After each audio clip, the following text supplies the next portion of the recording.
people like Dr. Phil have asked her, about her being part of the con and this, that, and the other. And her response is always, my mother taught me to lie really well. But nobody has put the two together that I've seen that, okay, your mother taught you to lie really well. You're admitting you're part of the con. Where does Munchausen by proxy come in? It didn't come in. It didn't come in until her lawyer was looking for a way to get her off on the murder charge. That's really what it comes down to. And even her lawyer knew that that wasn't going to stick. And that's why he told her, you're going to have to take the plea deal. Otherwise, she was going up for life in prison. That's what they were going after. They wanted to lock her up about as long as they wanted to lock up Nick. But it was also an election year, and that mayor wanted to be reelected. And Gypsy came off and pretended to be a disabled child. Now, you got to remember also in her interviews or the interrogation, when she was sitting there, she pretended to be disabled still. She knew, I can't go to jail. I have a lot of medical issues. But she's already admitted before that and even wrote a note to Dee Dee that she knew she wasn't sick. So right from the bat, she went off starting on the poor me, woe is me, I'm sick, I'm disabled. There was even the clip of when the guy was in there, when he left, she took her teeth out. And when he walked away, she put it back in. She wanted to look homely. She wanted to look disabled. She wanted to look pitiful.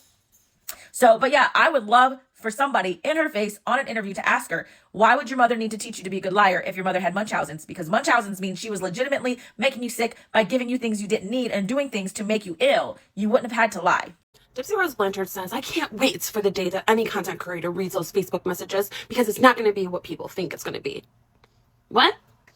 Since law enforcement had the evidence, Gypsy had to admit on the stand that she wrote out many of these intimate, violent fantasies. These were all fantasies that the two of you had, correct? Yes, sir. Collectively. Yes, sir. You guys did this with some regularity, correct? Yes. Oh. And you willingly agreed to make these videos. Yes. And you also yourself wrote some letters and stories to them all second, am I correct? Yes. Wrote for him. Yes. Maybe I have this confused. What is it called when you lie under oath? Oh, perjury. Girl, real quick before we spill this tea, where are you watching from and what time is it right now? Drop it in the comments, bestie. And if you haven't already, hit that subscribe button, turn on notifications, and grab a snack because this one, oh my god, you're not gonna believe it. So listen, just in case you may have missed my last video on Gypsy Rose, I go more in depth on that one, so go watch it on my YouTube channel, but for those of you who missed it, here's the tea. Apparently, the most diabolical thing might be about to happen to Miss Gypsy Rose Blanchard. And honestly, when I first saw this, I was like, no way. But allegedly, there's a creator who went and filed a FOIA request, actual government documents, baby. And they supposedly got their hands on never-before-seen stuff. I'm talking over 100 videos Gypsy allegedly sent to Nicholas Godejohn back in the day. And bestie, do y'all remember what she did with that toothbrush? Yeah, not for dental hygiene, let's just say that. And oh, apparently there's even footage where she talks about her future child and says she'd hand the kid over to their father when they turned 13 because he'd be the man of the house. Girl, what? So yeah, all those videos, the ones where she was, admitting some pretty disturbing stuff, asking if Nick was like her in the head, all of it might be coming out soon. And baby, if that's true, the internet's about to go feral, because when this stuff drops, allegedly, it could be the downfall of Gypsy Rose 2.0. That rebrand might be over, girl. I'm telling you, Gypsy is not going to be happy about this. To be just as inspiring now as she was then. A lot of people don't know, but Gypsy Rose was like a public speaker, honey. She sure the hell was. She went and she spoke about how she was surviving through all her medical issues. And all around, flying to conferences. That is what she still wants to this day. That's why she pushes the narrative so hard that Dee Dee Blanchard had Munchausen by proxy. That all the I can't even imagine how crazy it was. If something like that would, because you have these moments in your life, you're being supportive of somebody, they're dealing with a disease, a syndrome, and then but it was real to her. I mean, oh, totally. So she was a child, you know? Yeah. She was a baby child. But then suddenly it'd be like a national thing. You're like, what is going on? I can't believe I was part of that, but you don't know at the time, and neither did she. So yeah, it was just like, her mom worked the system, and it worked because we all met her, the whole country music community. Ask any of us. Oh, so she was part of it. She was in it. Yeah. She was hobnobbing. Mm-hmm. But you know what? We've been watching this slow unravel for a minute, and it's kind of wild to see it play out in real time.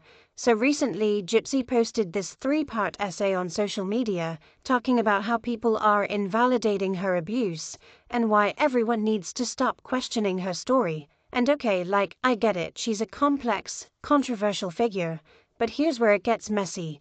She opens up by saying she knows she's controversial. Fair. But instead of addressing why she's controversial, she kind of flips the script, acting like people just don't get her trauma.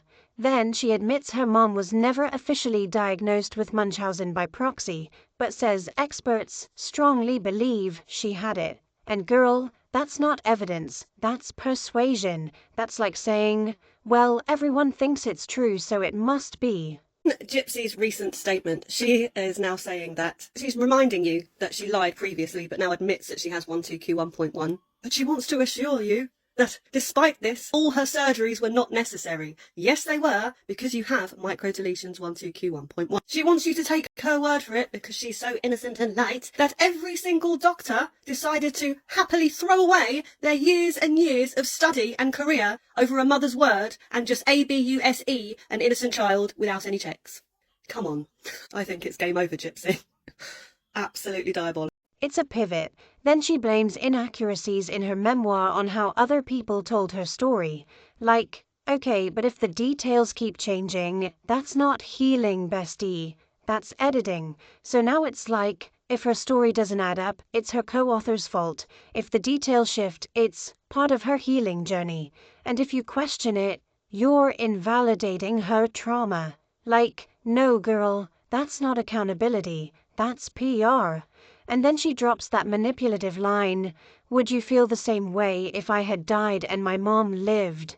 Girl, that's not deep, that's emotional deflection. It's turning a serious question into a sympathy play. And did y'all notice she limited comments? Haha, because she wants to talk at the public, not with them. Here's the thing, bestie. Gypsy isn't just defending her trauma. She's rewriting her own story in real time. Every time someone calls out a contradiction, boom, another long post appears, rewriting the narrative. It's not about healing, it's about maintaining the image of the misunderstood survivor, instead of confronting the fact that she might have also caused harm. And the real tea? Allegedly, her mom might not have had Munchausen by proxy at all. Some people believe Gypsy herself may have been manipulating that narrative to justify her actions. Because if you think about it, who's the survivor and who's the perpetrator? Real talk, healing happens quietly. Rebranding happens in a carousel post. Rod says in an interview that his daughter, Gypsy Rose, had so many issues because of her microdeletion, and that's why she needed the feeding tube and the wheelchair. Perhaps that's the reason why no lawyers would take the case for malpractice. But let me know what you guys think. Do you think this could be a possibility? Let me know. Wheelchair. And I asked her, man, she's got a lot of issues. What's going on, and they had done some tests and found out she had a chromosome disorder that was causing all of her functions from developing, her digestive system and her muscular system. Like my parents and my dad and stepmom tried to look for an attorney that can take my case for a malpractice lawsuit, and I don't think anyone wants to touch it. Like I've not been able to find one. Really? Yeah, no, that's really surprising actually. It seems so obvious. Maybe there's some lawyers listening to this. Yeah, I need some legal advice. That seems shocking and very disappointing. Did Rod, Gypsy's dad, just let the cat out of the bag in that interview, saying that all the procedures and treatment was due to Gypsy's microdeletion, and that's why none of the lawyers would take the case because it was medically necessary? Let me know what you think. Okay, so let's get into the medical files, because this part right here. So question, was Dee Dee, Gypsy's mom, actually lying on purpose about her daughter's conditions? Or was she a desperate mother trying to figure out what was wrong with her kid? Because, according to Gypsy herself, she was lying about certain things, like pretending she couldn't walk. Meanwhile, Dee Dee was repeating what doctors actually told her. Now, let's go back. Gypsy was 9, not 6, when that motorcycle accident happened. You know, the one she claims started the wheelchair thing. The doctor's diagnosis, myopathy. That's literally a real muscle disease where the fibers don't function right, confirmed by lab tests. Then, in 2001, another test said her muscle fibers were slightly irregular. From there, between 2004 and 2005, doctors were calling it an unclassified neuromuscular disease. Then it became muscular dystrophy. So yeah, by 2005, she had an official diagnosis of formal muscular dystrophy. Then, boom, Hurricane Katrina hits, they moved to Missouri. And there is actual paperwork showing Dee Dee requested Gypsy's medical info be sent from Louisiana to Missouri. So that whole Dee Dee said the records were destroyed thing, allegedly not true. It was the hospital that didn't send everything over. And then in the Missouri files, there's a note that says, probably not muscular dystrophy because of neural components. It also mentions Dee Dee had memory issues after her own car accident, like literal head trauma. So now I'm like, wait, was she confused or was she lying because if Gypsy was faking symptoms, which her medical notes suggest might be the case, then Dee Dee might have actually been repeating what she was told. It's giving both things can be true. Now, Gypsy's always said her mom forced her to use a CPAP machine, like she didn't need it. But Just want to take a minute to show the world how Gypsy Rose Blanchard is manipulating the hell out of all of us. If you remember, Gypsy Rose hopped her butt on TikTok and flat out was like, oh, there's nothing in my medical records that says why my teeth were ripped out of my head. He's worked really fucking hard to make us believe that Dee Dee walked into a damn dental place and was like, my kids' teeth are crumbling. Just take them all out right now. Go ahead. But you're supposed to believe that those dentists did no kind of nothing, no x-rays, nothing, and just snatched her damn teeth out. Gypsy Rose's medical records explain exactly why she had her damn teeth removed. Below me, it talks about Gypsy being 17 years old and how she has a history of dental caries, which is cavities. Hell yeah, in 2012, they calling her a child because they still lying about her age, baby. The chief complaint in this one was that Gypsy needed her wisdom teeth taken out. Names the doctor that did the dental rehabilitation. Here it says Gypsy was 17. She had a history of dental caries. Also says that Gypsy has a history of impacted and malerupted teeth, and then it numbers the teeth. Number 1, 16, 17, and 32. The fact they are numbering which teeth lets you know they did x-rays on these damn teeth. On my YT video, I'll go over these records more in depth, and I make sure to point out that the doctors documented Gypsy Rose's oral hygiene as poor, honey. Rip them damn teeth out from that, and go check out my YT, Ashley Baby 1. Bye. girl, the medical records, they tell a very different story. In 2004, when she was 12, she had a full overnight sleep study. They were testing her because she had nocturnal hyperventilation. Basically, her oxygen levels were dropping when she slept, and it literally says her breathing issues resolved with the CPAP, meaning the test proves she needed it. So this whole DD Force doctors narrative doesn't really match up with what's on paper. The machine wasn't torture, like it was treatment. Okay, now this part makes my brain hurt. So Gypsy lived around her dad, stepmom, and extended family in Louisiana until she was 14. Then, 4 years later, they moved to Missouri, meaning she was like 18 when Hurricane Katrina happened. So how did Dee Dee supposedly roll back her age 4 years and Gypsy didn't notice? Like, girl, you had double birthdays and didn't think twice, unless, something else was going on mentally. Or maybe, just maybe, that story's been exaggerated too, because it's kind of wild to think your whole family saw you regularly for 14 years and no one noticed your age being changed unless they were in on it or something. That right there. So Gypsy claims she knew she could walk. She claims she knew she wasn't sick. So if that's the case, she went to the Special Olympics and she knew she didn't belong there. So she's looking around and she's seeing all these kids who are legitimately disabled, who legitimately belong in these wheelchairs, who struggle, who have physical disabilities. She knows she doesn't belong there and she didn't think to tell somebody. Or even you didn't have to tell anybody. Just don't participate. Ready, set, go, and then don't move. Like, seriously, what made her think it was okay? I can tell you what. Narcissism and the con. And she already admitted that her mom taught her how to be a good liar. So once again, if her mom truly had Munchausen, she wouldn't have had to teach Gypsy how to lie. Munchausen by proxy means her mother was making her ill. And if her mother was making her ill, Gypsy would legitimately have been ill. Like, they force medicate, they do things on purpose to make the child ill. And then we've got the swallow test. Yeah, allegedly the doctors thought Gypsy's gagging and coughing were behavioral, not physical. So they literally wrote that in her records.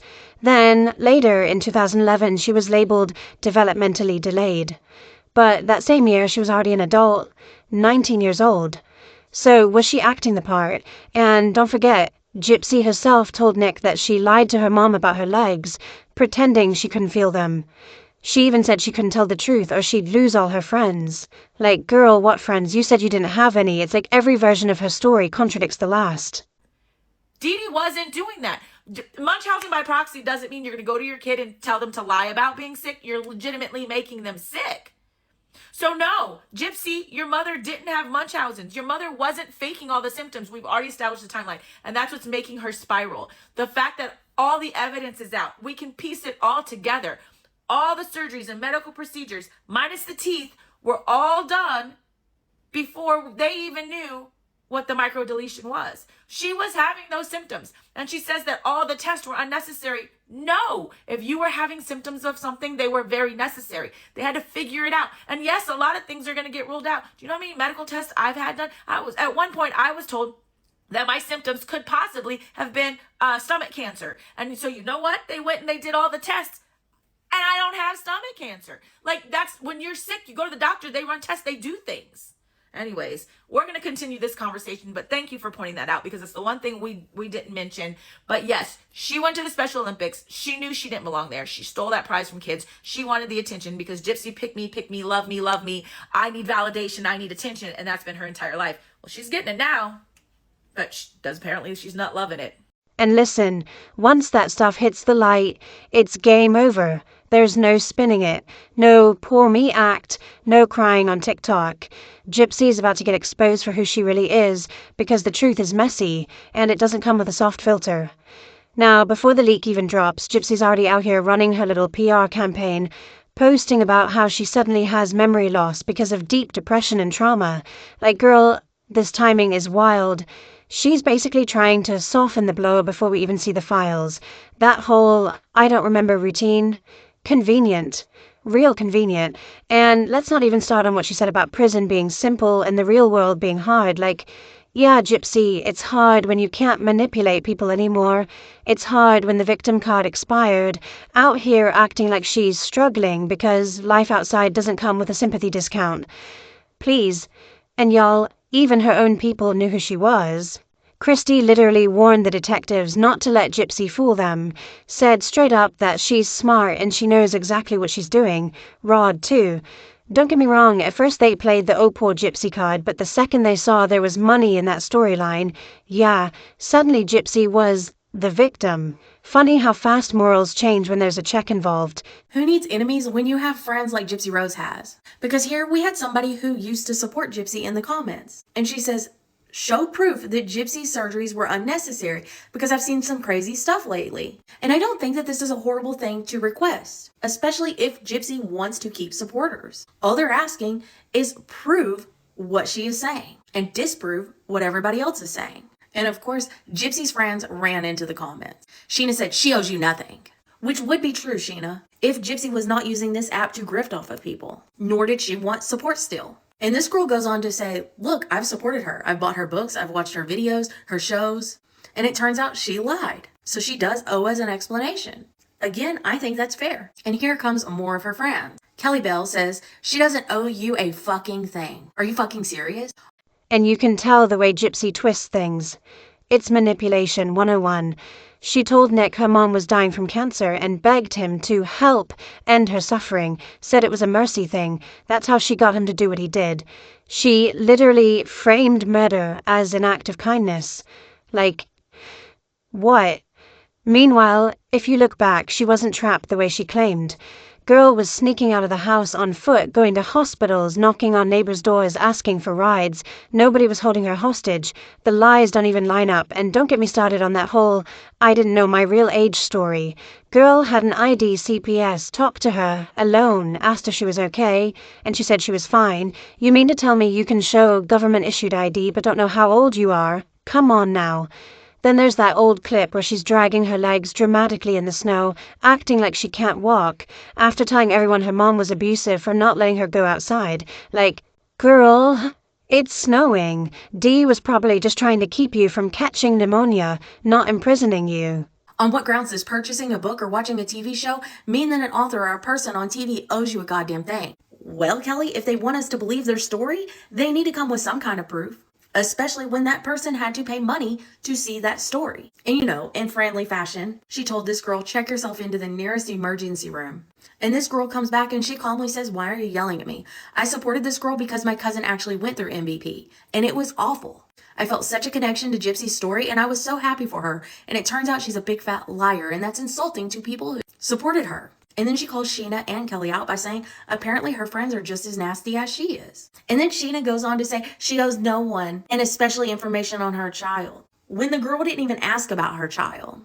And this girl responds yet again and says, so basically it's my own fault for supporting her and believing her lies. And Sheena parrots Kelly by saying she owes you nothing because you bought a book. And this girl again says, so I'm an idiot for believing her? Got it. At this point, Gypsy's whole brand is performance art. It's like she can't separate truth from the story she wants people to believe. And when these new documents drop, oh, we're all going to see it for ourselves. Because the Gypsy we've been seeing online, the sweet girl with the doe eyes and sad backstory, yeah, that might not be the full picture. And I'm telling you right now, when that curtain finally gets pulled back, phew, it's gonna be ugly. And then Sheena continues to run her mouth, getting all upset, saying, well, you believe things you've seen or heard, and things that are not fact, which medical records, casebooks, investigator notes are all actual facts. Anyway, she says, I cannot keep fighting with people on here. Then log off, Sheena. And then she tells her, my advice is either research or find your own truth, which it is likely research that made this girl realize what a liar Gypsy is. And then Sheena says, I don't even know what to tell you. I'm not trying to be rude. I'm just being rude. At all. And I know that Gypsy appreciates anyone's support, but she doesn't owe anyone an explanation. But why would we support somebody who isn't willing to explain shit? And I would love to give a big round of applause to this girl because she calls him out and says, you guys are brainwashed. And she reiterates that she did support her at one time. But there's too much coming out that she cannot debunk because you can't debunk facts. Anyways, if Gypsy hasn't figured it out by now, it's not just her that has caused her to lose supporters. It's her bottom of the barrel friends as well. And honestly, Karma did exactly what it was supposed to do when it snatched that teaching job right out from under Ryan. Like, how was this man even allowed around children? That's the real mystery here. The fact that someone like him was teaching kids, especially kids with special needs, like, is actually terrifying because let's be real, what exactly was he teaching? Like, I mean, I can just picture him in the classroom sitting behind a desk, cracking weird jokes, talking about Gypsy all day while the kids are just coloring. That's not a teacher. That's a glorified babysitter with a Wi-Fi connection and poor judgment. And you know what's even crazier? His own brother called him an embarrassment to the family. And I can't even disagree. Because Ryan has completely lost himself in this obsession. Like, he's so deep into Gypsy's world that he forgot to have his own life. Everything revolves around her. Her drama, her lies, her woe is me routine. It's giving delusion, not devotion. And let's not forget that one comment that really raised eyebrows. When Ryan said he fell for Gypsy the moment he saw her in prison stripes. Like, what? Who looks at someone being interviewed about unaliving their mother and says, yeah, that's wifey material. That's not romance, that's a red flag factory. Now, he claims this all started because of a bet with a coworker. Supposedly, the coworker said, I'm gonna write Joe Exotic, and Ryan said, fine, I'll write Gypsy Rose. And boom, that's how their love story began. But here's the thing, that timeline doesn't even make sense, because Ryan also said he fell for her after watching her in Stripes. So which one is it? The pen pal bet or the jailhouse crush? Because both can't be true. So here's another one that doesn't add up for me. So Ryan says in a podcast that he knew Kenny was reaching out to Christy in hopes to sniff around to see if Gypsy is still looking to be with him. We got out, she got out, we got home, and we had great 2 weeks. Like, beautiful. We went to New York. We did that whole trip in New York. We were together. We were great. And then my first day back to work, that's when I noticed a shift. And that's the day Christy told her all about Ken and how he's single and how he always loved you and always, you know, it's like a stab in the back to me. But don't worry, Kenny swears up and down that he's not a homewrecker and he didn't reach out to Gypsy until after she broke up with Ryan. His wife. The reality that he has a hard time gripping is that Gypsy left him. Gypsy didn't want to be with him anymore. And then we got together. So I didn't take anybody to anything. Okay, everybody has their own right to live and, you know, do what they want to do. And Gypsy decided. And that's just the reality. So to say that I took her from him is just a crazy statement. She had the option and the free will, and she made the decision to leave him because she realized she didn't want to be with the dude anymore. And then we got together. So no, I didn't take anyone from anyone. Honestly, it sounds like he was already fixated long before any letters were exchanged, and at this point, it's giving more fetish than fairy tale. The obsession, the savior complex, the refusal to walk away. Like, it's not love, it's addiction, and you can tell Ryan's not ready to face that yet. He's not going to just wake up one morning and go, you know what, I'm done with Gypsy.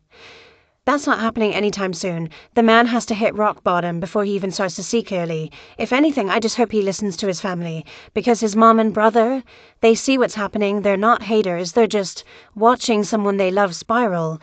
And honestly, who wouldn't be worried watching this train wreck unfold in real time?